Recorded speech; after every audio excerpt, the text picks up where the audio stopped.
When constructing a piece which serves as a breakdown of a complicated topic for a broad audience, what is your approach? Well, you already halfway solved the problem by saying breakdown. You have to look at it as a disassembled part. Um, you have to see that the exploded diagram, if you will, of the thing gives people um, a vision of its construction, of its technique, and not just when you're talking about how a server is put together or how a data center is put together. This is also true with how a piece of infrastructure software is put together, how distributed workloads are put together. What folks like to do when they're talking about these topics and they're presenting them to audiences of a few hundred is they say, okay, we'll draw the boxes, we'll make an architectural diagram, and we'll say this is here and this is here, and all these things are related, so we'll draw a box around it. This is the distinct difference. When you break down the concept so that you see the flow, so that you see the motion, you see the action, or you see the implication of the action behind it, it makes a whole lot of sense. And I know it's kind of silly to say a picture is worth 1,000 words, because the original point of that is to say, hey, you put the picture there, you could take several thousand words out of it. But the truth of the matter is, with content, you want to put the picture in because now you can put 10,000 words next to that picture and everyone will read all 10,000 of those words. Without the picture, you could put 1,000 words there, people won't read it. So pictures and breakdowns and action and activity help you to get an idea of what the thing means. Now, all that having been said, people want to do artistic backdrops and they look online at the clip art and they say, okay, didn't they use it in The Matrix? The Matrix is a cool movie, so we'll have that green foaming rain that trickles down. And they have that for everything, especially cybersecurity.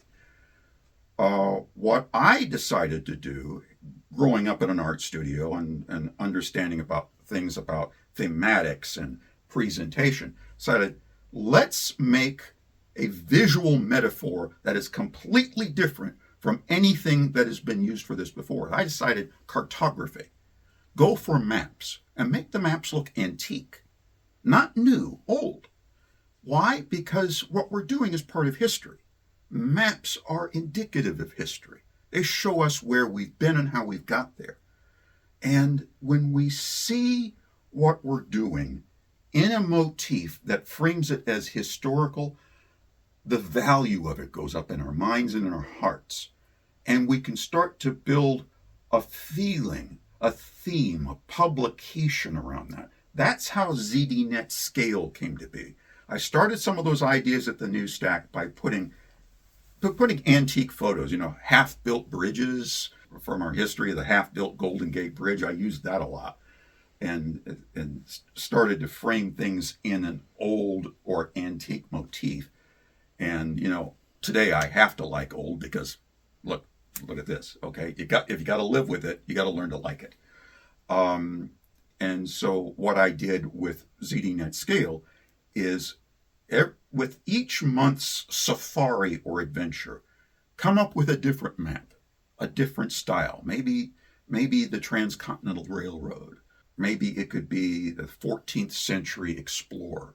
Or maybe it could be Lord of the Rings. And my daughter put together a beautiful Lord of the Rings map motif for our DevOps series. That takes people out of what they think the subject is going to be.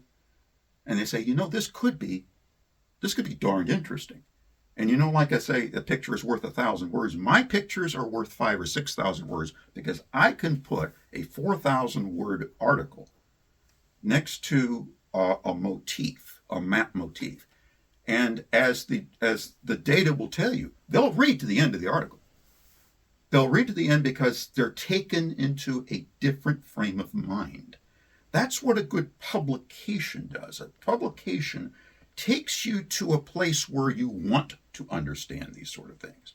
If you're just drawing boxes inside boxes with arrows pointing to the other box and saying, look, here's an architecture, you're not bringing people into the frame of mind. You're not giving people any feeling to go off of.